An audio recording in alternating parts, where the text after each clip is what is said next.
Hello my dear friends, welcome back to my YouTube channel. അപ്പോൾ ഇന്ന് നമ്മുടെ കോളേജിൽ കൂടെ പഠിച്ച ഹർഷൻ്റെ കല്യാണമായിരുന്നു ഗേസ്. വളരെയധികം ഒരു ഹാപ്പി ഡേ ആയിരുന്നു. അഫ്സാനയുണ്ട്, അദ്വൈതുണ്ട്, അതുപോലെ തന്നെ അളക, ഇൽഹാൻ, അതുപോലെ തന്നെ നമ്മുടെ വേറെ ഫ്രണ്ട്സൊക്കെ അപ്പുറത്തോട്ട് മാറി ഇരിപ്പുണ്ട്. അൽക്കയുണ്ട്, സോണിയുണ്ട്, എല്ലാവരും ഉണ്ടായിരുന്നു. അപ്പോൾ ഭയങ്കര വൈബ് ദിവസമായിരുന്നു ഗേസ്. നല്ല ഒരു ഒരു മെമ്മറബിൾ ആയിട്ടുള്ളൊരു ദിവസമായിരുന്നു. അതുകൊണ്ട് ഹർഷ എത്ര സുന്ദരിയാണ് guys. Wow, so cute, beautiful അല്ലേ. ഹാപ്പി മാരീഡ് ലൈഫ് ഹർഷക്കുട്ടി. അപ്പം ഞാൻ ഹർഷടുത്ത് പറയുന്നു പാട്ട് പാടിത്തരടിയുന്നു. അപ്പോൾ അവൾ പറഞ്ഞു വേണ്ട വേണ്ട, നീ ഒന്ന് അടങ്ങി എന്നാ ഫോട്ടോയൊക്കെ എടുക്കാൻ പറഞ്ഞു. എന്നിട്ട് നമ്മൾ ഫോട്ടോയൊക്കെ എടുത്ത് ഗേസ്.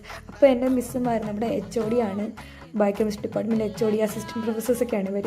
അപ്പോൾ ഇവരൊക്കെ പറയുമായിരുന്നു നിൻ്റെ വീഡിയോ കാരണം വാട്സപ്പിൻ്റെ സ്റ്റാറ്റസ് ഒന്നും നോക്കാൻ വയ്യ എന്നൊക്കെ പറഞ്ഞ് ചിരിക്കുന്നുണ്ടായിരുന്നു. എങ്കിലും അവരങ്ങനെ പറയുമ്പോൾ ഒരു സന്തോഷം. അപ്പോൾ നമ്മൾ ശ്രദ്ധിക്കുന്നുണ്ടല്ലോ അവരൊക്കെ. അപ്പോൾ ഇത് നമ്മുടെ ഫ്രണ്ട്സ് നമ്മളെല്ലാവരും കൂടെ ഫുഡൊക്കെ കഴിക്കാനായി സദ്യയായിരുന്നു ഗേസ്. 3 പായസമൊക്കെ ഉണ്ടായിരുന്നു. Super സദ്യയായിരുന്നു guys. അടപ്രഥമൻ, കടലപ്രഥമൻ, അതുപോലെ തന്നെ സേമിയ ഉണ്ടായിരുന്നു ഗേസ്. ഇത് നമ്മുടെ മേഘയുടെ കുഞ്ഞു മോനാണ് സുബ്രക്കുട്ടൻ. ഭയങ്കര കരച്ചിലായിരുന്നുണ്ട്. ചെറുക്കനും പെണ്ണും ബുള്ളറ്റിൽ പോയി ഗേസ്. നമ്മൾ ടാറ്റൊക്കെ പറഞ്ഞു കൊടുത്ത് ബൈ ബൈ. അപ്പോൾ അത്രയുള്ളൂ ഗേസ്. Bye bye.